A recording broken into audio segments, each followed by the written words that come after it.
Leadership confidence is not the loudest person in the room. In fact, the loudest leaders are probably the least secure leaders. They're the ones that talk the most. They are the ones that have the big ideas with the big explanations. But if you look really closely, you'll realize that there isn't much purpose behind what they are saying. What does confident leadership look like? Someone that is calm, that has a sense of calm, that is safe, that feels safe and comfortable to be around.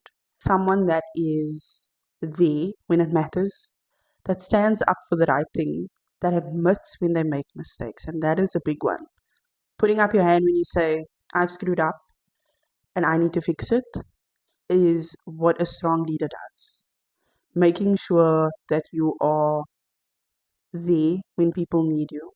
Confidence isn't about dominating the room, it's about consistency, accountability, and creating a space where people feel safe to do their best work.